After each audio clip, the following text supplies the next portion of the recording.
Thank you very much for the introduction. Hello, everyone. It's great to be back in Warsaw. About 1 year ago, it was our last time here at the Warsaw Passive Investment Conference. So it's a pleasure to be back. It's great to see everyone again. And as announced today, we would like to walk you through the commodity world. And I think it's still important also to explain how do we access, or how can you access investments in commodities per se. And today my presentation will focus about 70% on the outlook and 30% on the access, how you can invest in commodities. I'm not sure if everyone is familiar with WisdomTree. We were founded in 2005. Our headquarters is in the US, in New York. Our base here in Europe is in London. We have offices around Milan and Ireland. We also have a small place in Munich, and that's where we work around. So in Europe, we are about 100 people. So just to give you an idea of the size of our company. But what speaks louder than that is probably the assets under management. We have globally just 107 billion of assets, and about a third, so a good 30 billion of them, are here in Europe. Today's presentation is about commodities, and I'm not sure why my research team wants to open the presentation with that slide, because I think everyone will be fairly disappointed by looking into the year 2023. And what we want to show you here are the various asset classes and how have they performed since 2014 until 2023. And in the last column, you see a 10-year outlook. At this point, it's very important to say commodities, that's a broad term, because we have 4 sectors in commodities. You have the precious metals, you have the energy commodities, you have base metals, also called industrial metals, and the agricultures. They don't behave the same way in the same market scenario. The correlation is very indifferent between them, which makes them quite interesting. But what you see here is commodities as a whole. So what has led to that disappointment of the year 2023? It was definitely a pressure of rising interest rates and a stronger US dollar. Commodities are priced in US dollar, so there's always a bit of a downside pressure from that perspective. Economic outlooks were not particularly strong. And yeah, there was also a bit of an energy crisis around, which helped maybe on the energy side. But what also happened, especially in the industrial metal side, China, real estate sector, Evergrande, that has definitely not helped the base metals last year. However, it's the year of the dragon, as the Chinese would say. Let's see how we can put a bit more fire into commodities. One thing they share in common, commodities, is commodities are normally late cycle performers. So what you can see in the chart here is we start on the very left-hand side with various equities, and we move through bonds towards the commodities that you can see on the very right-hand side. And the different colors of the bars are signaling you early recession, the late recession, early recovery, and late recovery. And what you can see is that equities start to perform early in the economic cycle, which is very nice. And commodities tend to still post losses in the late recession. And you can see the gray bar and the dark blue bar, which signal late recovery and early recession. That's actually the prime time for commodities. That might be a very useful piece of information, but the question is, where are we today? That chart is not my heart rate. It's more about the CLI, the commodity prices, and the S&P 500. S&P 500 is pretty clear. The commodity prices we have in green. And the CLI is the composite leading indicator. It was designed to provide early signals to turning points in the economy. And that indicator is quite interesting to see what shifts in the business cycles. I want to focus on the very right side of the chart, where you can see the commodity prices in green and the S&P 500 in blue. So there is still a big gap between those two. So while we have rising indicators, commodity prices still have a lot of potential here to catch up. They are always lagging a bit behind the equity market. And that should actually give us a bit more hope going into the year. Defensive commodities are outperforming cyclicals for longer than we would expect. So as I said in my introduction, commodities don't behave always the same time. While you know that energy, especially oil, and also the base metals are really much linked to our economic growth. If we have a lot of economic activity, those commodities are usually more on the front run. However, if we are in times where we have geopolitical risks, where we have uncertainties around the world, where we have high inflation, that's usually where we see more interest in commodities like gold, which is famous to be the safe haven here. So what you can see in that chart is again the CLI and the gold to copper ratio.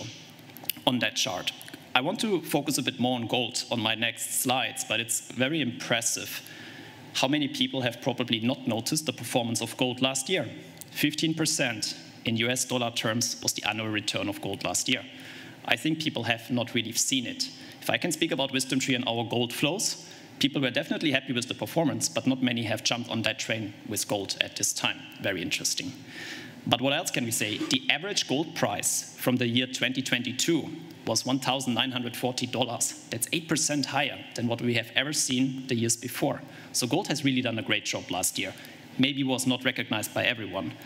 I want to speak later a bit more about gold, but also 1,150 tons of gold have been demanded in the year 2023, which excludes OTC and stock flows. That's also 8% more than the 5-year average that we have seen.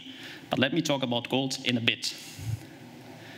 Interest rates and inflation, something that is our partner since a couple of months and years now. But let's look into the relationship of lower interest rates, who can be very interesting for the commodity prices. So the chart is the commodity price on the left-hand side, and you have on the bottom the real rates. Real rates is inflation and interest rates. So you take the interest rates to deduct the inflation from it, and you see how much real rates you still have left. You can see that commodity prices tend to do much better when the real interest rates are moving into negative territory, while commodities struggling much more when the real interest rates are fairly high. One thing that needs to be noted is what is the direction of the central banks these days. So the Fed is already talking about rate cuts potentially, maybe 2, maybe 3. It's very interesting, when will the cuts happen and what's the magnitude, the extent of the cuts. And yeah, that's an interesting point to keep in mind. And I want to talk a bit more about gold, especially when we talk about inflation on my next slides, because inflation was recently extremely high, and gold price has probably not reacted too much to it. But I think we are back in the equilibrium here. China is playing a big role when we talk about commodities in general. So the financing conditions in China are improving.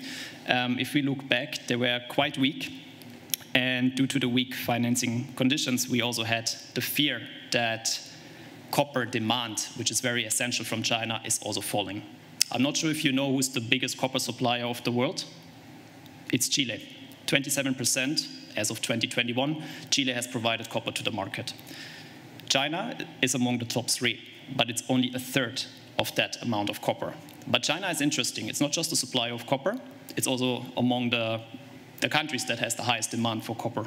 And I will tell you a bit more. That's why this chart with China's aggregate financing and the relationship to copper demand is quite essential. And if we look into the first quarter flow, silver and copper are the first 2 ETCs, metals, where we see most inflows year to date. That's a very interesting turning point because, yeah, last year was not the prime time for especially industrial metals.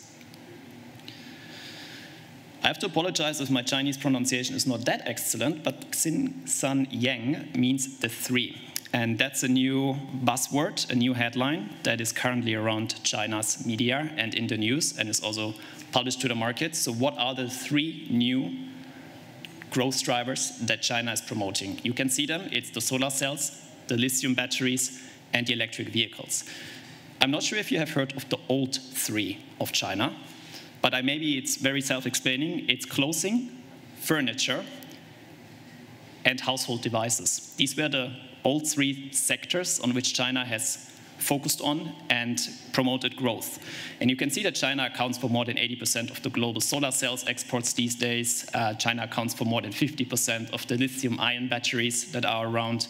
But also on the electric vehicles, I will talk a bit more about electric grids and storage and battery technology, but also in 2022 accounted for more than 60% of the global electric sales.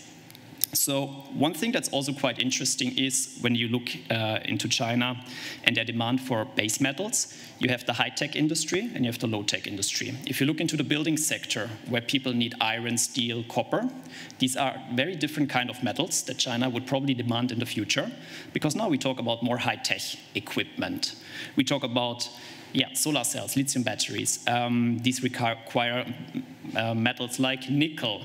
There is cobalt, there's lithium, There are even rare earth metals. So very different set of metals that we have not seen in demand from China before when they had a different perspective.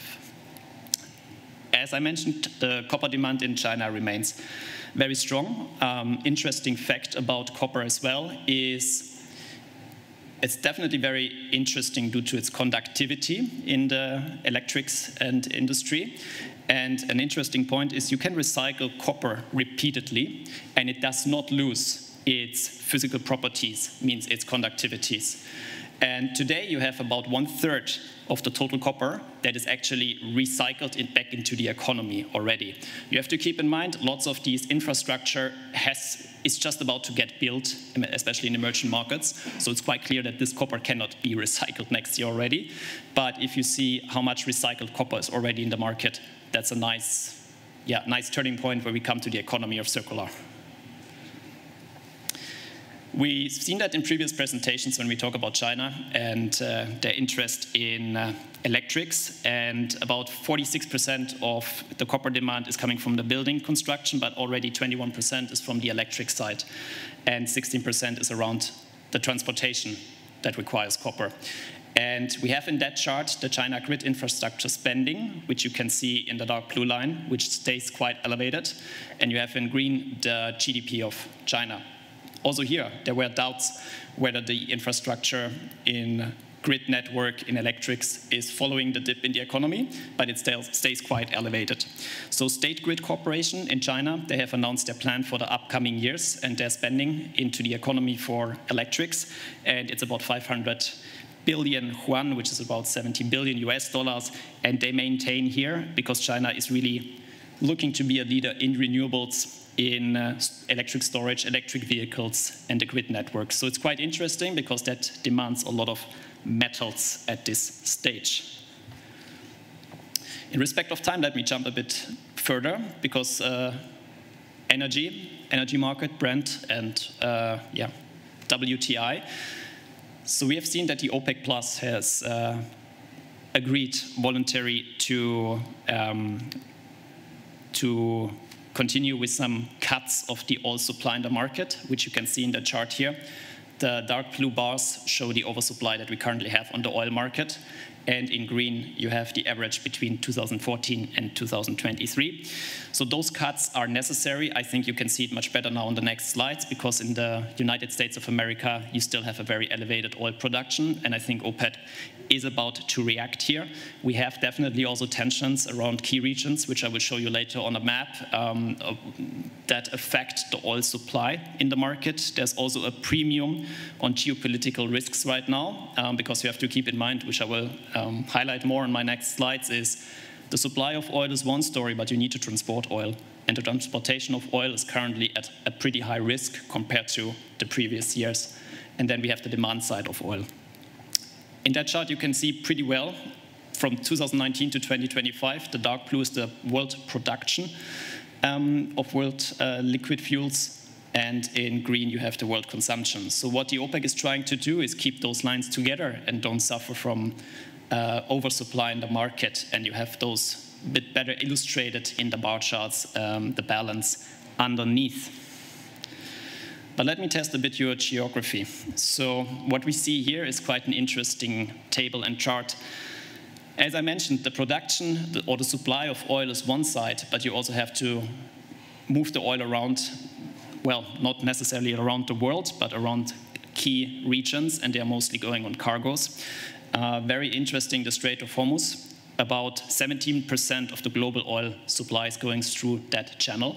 And what you can see at the bottom, Bab el-Mandeb, that's where a lot of oil tankers are entering the Red Sea before they are leaving to the Suez Canal or the Summit pipeline, which you can see on the top. Just to give you an idea also of the length, so the Summit pipeline that goes into the Mediterranean Sea is around 300 kilometers long. It's pretty unclear how much oil we see on a daily basis going through that pipeline. It has apparently more capacity than what we currently see. The Suez Channel is clear. That's where ships go through to the Mediterranean Sea. And what's also quite interesting, you have that pipeline that connects the East and the West. That pipeline was built in 1982, I believe. It was during the war fears with Iraq, and it was made to ship oil from one to the other hand. It's about 1,200 kilometers long, has a diameter of 1.2 meters. It's there. It was attacked by the Houthis at some point. They have like 13 pumping stations to get the oil through. And yeah, that's one part. And definitely the crisis that we have currently makes life for the shipping containers around very difficult. I mean, the shipping costs are increasing, insurance costs are increasing. Sometimes they even have to consider longer routes around Africa, for instance, that will add another 20 days of an oil tanker to arrive at its final destination. All of that is not very helpful for a reliable supply at that very moment. You can see also in the table that most of the numbers are increasing, except for the LNG flow in through the Bab al-Med Strait in the very last line, and except of the LNG flow through the Suez Channel. All other numbers stay pretty elevated. If you're investing into oil, you also have to keep in mind there's a contango and backwardation situation. So you are buying oil futures. I think that will be more clear when I explain to you how we can give you access to various commodities. So what you need to keep in mind, a backwardated market is actually what you're looking for. So that means you are buying into a backwardated curve. That means the future curve, like you can see it here in that chart, is falling. That means what you currently hold today has a higher value of what you're going to buy in the future. And that one is very interesting to keep in mind, because I want to stretch that a bit in my explanation about commodity ETCs. If you compare two oil ETCs, you have to be sure in which future contracts they are invested. You can't invest into a spot in oil or base metals, but I will touch that on my next slides. Before that, a quick outlook on gold. So we have a 16-person research team discussing gold, and we look into parameters that can potentially mostly drive the gold price. Those are listed on the left-hand side. It's the strength of the US dollar. It's the consumer price index, inflation. It is the change of the nominal yields of 10-year treasuries, and it's the investor sentiment, which we measure in speculative positioning. So there's the CFTC, the Commodity Future Trading Commissions. People are going long, people are going short. We deduct the shorts from the long. We see how many net positioning we have. I will explain that a bit better on the following slides. Gold had a year, as I mentioned before, it was quite successful in the year 2023. Of course, inflation was high, but the US dollar was also strong, which should actually not help gold. But the bond yields were also quite strong, also a very negative parameter for gold. So what you can see in that very colorful chart here is you have those parameters, the inflation in blue, which you can, no, it's not working, which is the dark blue part on top of the middle axis. So that basically means the high inflation was helping the gold price to stay higher. What you have in yellow is the US dollar basket, so it's the strength of the US dollar. If the US dollar is very strong, it makes it very expensive to buy gold. That means if the dollar is strong, you see the yellow on the bottom of the chart, that means it was negatively impacting the gold price.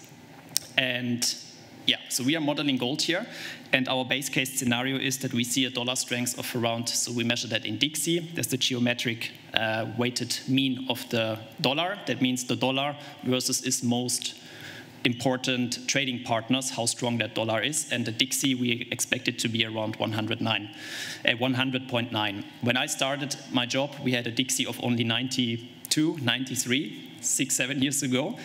So I was never imagining that we can jump above 100 again, but that means the dollar has been very strong.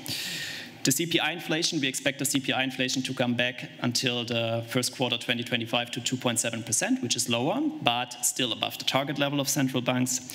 CFTC are the future positionings, so we think it should be around 100,000 contracts long. What does that mean? The highest levels we have seen were around 400,000 contracts long. But if you look back into the averages over the year, so since 1995, the average in the future contracts is about 110, and if you look only back into the last 5 years, it's about 210 contracts long. So our estimate is not that the future market is very bullish on gold, but we see quite some interest that remains.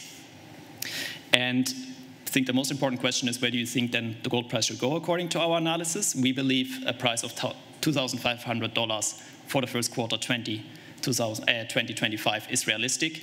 That's a very short and quick run through. On our website, we have that written down in various languages, and we also explain more than just our base case scenario here. But in the respect of time, I'll go on to my last part, which is the replication as promised. So commodities are really tricky to invest in because you can either buy them physically or you need to go synthetically. Gold is pretty interesting because you can store a lot of gold in a small vault and it doesn't need excessive place. This is, however, very difficult if I give you a can of oil, because where do you store it? We can also do the same game, and if I give you copper or aluminium. If you invest like €1 million or €500,000, I hope you have a big garden house or some place where you could store that metal, which is unlikely. So there's also this aspect, base metals, oil, the economy needs it. So the economy needs to build houses, they need to fuel their cars, there needs to be economic activity. It makes absolutely no sense to physically back a base metal or an energy investment, because that's actually resources that the economy needs. We do this synthetically. That means we are buying future contracts. Physical is really only the precious metals. Gold, platinum, palladium, silver. Silver, by the way, the most interesting product year to date, with 750 million of inflows for us this first quarter, which is unexpected. But silver has an 80% correlation to gold. And with the comeback of industrial metals, silver is very highly industrial used. So I think there's a lot of catch-up potential on silver. However, commodities, when you have a physical replication, think about gold. We have that physical backed ETC. So what we do is, for the amount of money that gets invested, we put gold into a vault that's by the custodian covered. And the vault is in the middle part. The trustee is basically the relationship manager between the physical gold in the vault and the investor, the end investor. So if something happens in terms of, if someone would go bankrupt, etc., the gold is in the vault safe.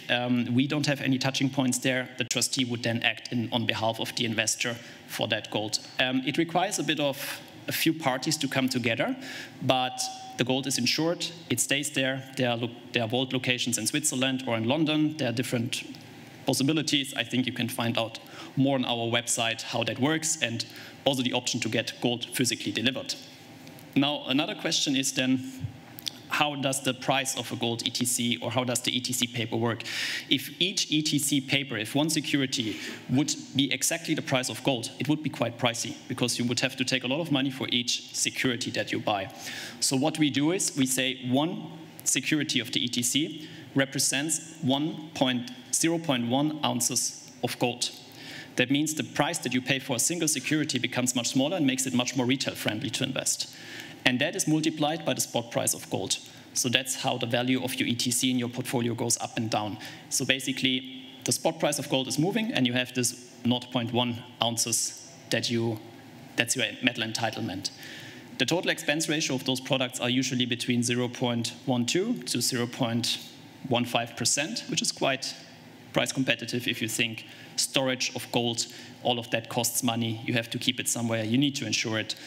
So there's quite a benefit of investing into physical gold ETC. If you look into the synthetic replication, that means when we talk about oil, which you can't physically store, we need to buy future contracts. That means there must be an index that is replicating futures, and we get the yield, the daily returns for a swap fee that we pay. So we need a swap provider, someone who pays that daily return of oil. We put securities in the background if something happens, which are managed by the collateral manager. And again, we have the trustee, who is the relationship taker between the investment and the investor. How is the price of a synthetic product then designed? So you have the spot return, which is basically the 1 month future of oil going up and down, can be also the 6 months future of oil that goes up and down. Definitely you need to know what ETC you are buying and what is the underlying index and which futures are in there. And you have the roll yield, which means basically when that future contract comes to expiry in the index, we roll it. That means we sell it and buy a new one. If you remember what I said with the backwardated curve, when the market is in backwardation, that means the future curve is falling. That's quite interesting, because the roll yield will be positive. You're selling something for a higher price today, and you buy something more cost efficient or cheaper when you roll the contracts. And finally, there's a collateral yield, which is a bit complicated to explain. That's just a very tiny yield that goes also into the total return of this investment. It has something to do that the classic future investor can only provide 10% of the capital to get 100% exposure. If you invest through an ETC, you need to provide 100% of the capital to get 100% exposure. That means you don't have 90% capital left for something else. So the collateral yield is not the yield of the collateral, it's a yield to compensate that part. And the total expense ratio of these products is a bit more broken down in 3 pieces. So the total expense ratio for such an ETC includes the management fee for us to manage and maintain the product, a swap fee, because someone has to pay you the swap on the product, your daily returns, plus an index fee. It tracks an index if it's not an in-house index, which we sometimes have, but not always. We work together with Bloomberg, so it's a Bloomberg index, and Bloomberg gets a small portion of the fee. That's also in the total expense ratio. Something which is always important to highlight, how costs and returns are designed in these products. And I think I'm very much over time. You have my contact details here. You also have our head of the commodity research, Nitesh Shah, on that slide. And thank you very much for your time. I hope you enjoyed it.